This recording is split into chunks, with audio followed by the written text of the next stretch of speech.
Shalom shalom bene data, twongeye kubaha ikaze mu izina rya Yesu Kristo.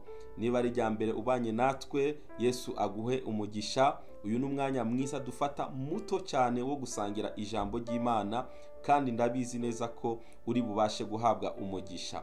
Niba ari rya mbere dukurikiye, usimbukire kuri YouTube channel yitwa Ndika Gospel TV, ukande kuri subscribe kugira ngo ukomeze gukurikira ibiganiro byacu. Yesu abaho umugisha mwinshi cyane. Nkuzaniye amakuru meza muri kano kanya.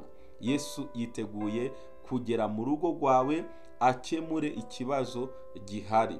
Imana ishimwe cyane. Ijambo ry'Imana ratubwira mu gitabo cya Luka igice 8 ku murongo wa 40, Bibiliya avuga ngo Yesu akigaruka abantu baramwakira kuko bose bari bamutegereje. Nuko haza umuntu witwa Yayiro, umutware w'isinagoge, araza yikubita imbere y'ibirenge bya Yesu, aramwinginga ngo aze iwe, kuko yari afite umukobwa w'ikinege wari umaze imyaka nka 12 avutse, kandi yari agiye gupfa. Uyu mugabo yitwa Yayiro ngo yari umukuru w'isinagoge, yari afite ikibazo. Umukobwa we w'imyaka 12 ngo yaragwaye yenda gupfa. Ibi ni ibintu bishobora gushikira abantu. Uyu munsi ushobora kuba nawe ufite ikibazo ubona kigukomereye, ariko ibanga rimwe gusa niri ni ukwikubita imbere y'ibirenge bya Yesu, kuko niho hari ubutabazi bwawe. Niba ukeneye gukira, niba ukeneye kubohoka, niba ukeneye kubona igitangaza cyawe, ikubite imbere y'ibirenge bya Yesu. Nidusimbuka ku murongo wa 49, Bibiliya avuga ngo nuko akivuga haza umuntu uvuye mu nzu ya wa mutware w'isinagogi, ati umukobwa wawe yapfuye, wikwirirwa urusha umwigisha. Uwo mugabo akibwira amakuru Yesu ko umwana wagwaye, bamubwiye inkuru mbi cyane ngo umukobwa wawe yapfuye. Bibiliya atubwira ku murongo wa 50 ngo ariko Yesu abyumvise aramusubiza ati witinya, izere gusa arakira. Imana ishimwe cyane. Abantu bashobora kuduha amakuru aduteye ubwoba, ariko Yesu iteka ryose araduhumuriza. Nanjye naje kuguhumuriza muri kano kanya nkubwira ngo witinya, izere gusa uraza kubona igitangaza. Nuko Yesu ngo ageze mu muryango w'inzu, ntiyakundira undi muntu ngo akwinjirana nawe keretse Petero na Yohana na Yakobo na se w'umukobwa na nyina. 52 ngasanga bose barira bamuborogera, arababwira ati mwirira, ntapfuye ahubwo arasinziriye. 53 baramuseka cyane kuko bari bazi ko yapfuye. Amufata ukuboko avuga cyane ati mukobwa byuka. Umwuka we uragaruka, uwo mwanya arahaguruka. Yesu abategeka ko bamufungurira. Humura, igitangaza cyawe kigiye kukugeraho mu izina rya Yesu.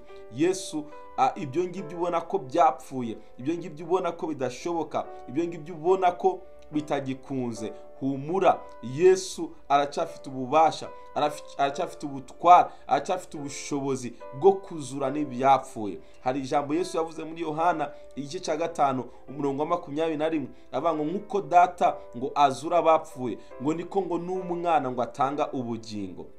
Yesu aracyatanga ubuzima. Ahantu tubona ko bikomeye, ahantu tubona ko bidashoboka, Yesu aracyafite ububasha bwo guhindura amateka y'ubuzima bwawe. Ikintu Yesu yabwiye umuryango, yababwiye ijambo rimwe, twabisomye ku murongo wa 50, arababwira ngo mwitinya, ahubwo gusa ngo mwizere. Imana ishimwe cyane. Igitangaza cyawe kugira ngo kikugereho, kugira ngo ucakire, Yesu aragusaba kumwizera. Wikwita ku magambo abantu bakubwira, wikwita ku byo abantu bakubwira. Yesu arakubwira ngo izere gusa uraza kwakira igitangaza cyawe. Imana ishimwe cyane. Ese mwene data unkurikiye, uracafite kwizera kwaguhesha kwakira igitangaza? Uracafite kwizera Imana? Uracafite ibyiringiro muri Kristo Yesu? Hari ibintu byinshi biduca intege, hari ibintu byinshi bitunaniza, ariko Imana irakubwira ngo izere gusa uraza kwakira igitangaza cyawe. Imana ishimwe cyane. Muri kano kanya rero ndakubwira ibintu bibiri gusa. Ibanga rya mbere ni ukwikubita imbere y'ibirenge bya Yesu. Ibanga rya kabiri ni ukwizera Kristo, ni ukwizera Imana, kuko niyo yonyene ibasha kugira icyo ikora ku buzima bwawe.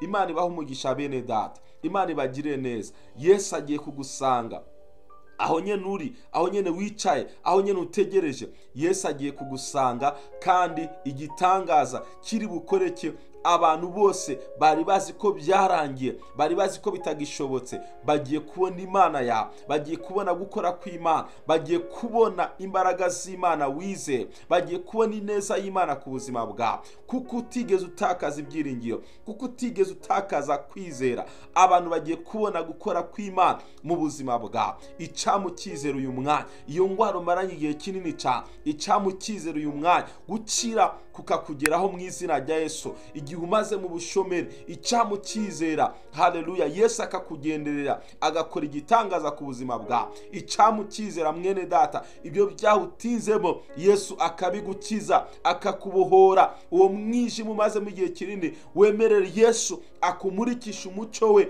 mu izina rya Yesu. Icamukizera mwene data, abantu baguciye intege bakubwira ngo byarangiye, ariko Yesu arakubwira ngo humura, witinya ibyo amajwi y'abana akubwira, witinya ibyo uri gusoma hirya no hino. Humura, Yesu arahari ku bwawe. Ese waba wari kubise ku birenge by'Imana? Waba wari kubise ku birenge bya Yesu? Humura, Yesu agiye kugukorera igitangaza mu izina rya Yesu. Mana, ndagushimiye kubw'umuntu wese uri kumva ijwi ryanjye nonaha mwana. Ndasenze kugira ngo imbaraga zawe zimumanukire, zimusange, zimuremere igitangaza mu izina rya Yesu. Urakoze kuri Imana igira neza, icyubahiro gikomeze kubicawe mu izina rya Yesu Kristo. Amen. Wizere Yesu, haleluya, ari kumwe nawe, kandi Yesu yiteguye kukugirira neza. Shalom, shalom.